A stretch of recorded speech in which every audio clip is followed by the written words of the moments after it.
कोण होतीस तू, काय झालीस तू या मालिकेच्या 12 ते 25 सप्टेंबरच्या भागामध्ये आपल्याला पाहायला मिळणार आहे.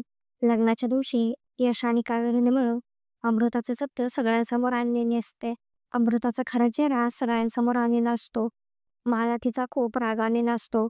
मग जोरात अमृताच्या कानाखाली वाजवते. तिला या घरातून निघून जायला सांगते. अमृता म्हणत असते, मी जाईन हे घर सोडून. पण या कावेरीचं सत्य तुमच्या सगळ्यांसमोर आणूनच. अमृता तिचे सत्य सगळ्यांसमोर आल्यामुळे आता कावेरीचंही सत्य ती सगळ्यांसमोर आणणार असते.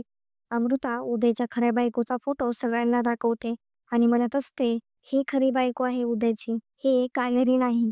माझा खूप मोठा विश्वासघात झालेला असतो. कावेरी मला समजवत असते. ती म्हणत असते, मी तुम्हाला खरं काय आहे ते सांगायला आले होते, पण तुम्ही तिथे नव्हतात. बाबांना सगळं माहिती. अमृताला माहित असते आता कावेरी बाबांची मदत घेईल. त्यामुळे अमृताने बाबांच्या डोक्यात वार केलेला असतो. कावेरी बाबांच्या रूममध्ये जाते तेव्हा त्यांच्या रूममध्ये खूप अंधार असतो आणि दरवाजाला काठी लावलेली असते. कावेरी ती काठी बाजूला करते आणि लाईट लावते. बाबांना कोणीतरी मारलेले असते. त्यांच्या डोक्यातून खूप रक्त वाहत असते. सगळेजण तिथे येतात.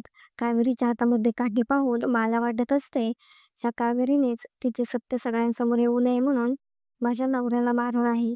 त्यामुळे कावेरीच्या जोरात कानाखाली वाजवते आणि तिला पोलिसांच्या ताब्यात देत असते.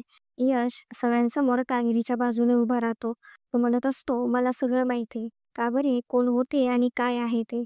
मी तिचे साथ कधीच सोडणार नाही. यश माझ्या विरोधात जाऊन कावेरीच्या पाठीशी ठामपणे उभा असतो.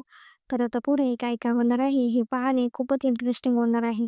असेच नवनवीन अपडेट जाणून घेण्यासाठी आपल्या चॅनलला नक्की सबस्क्राईब करा.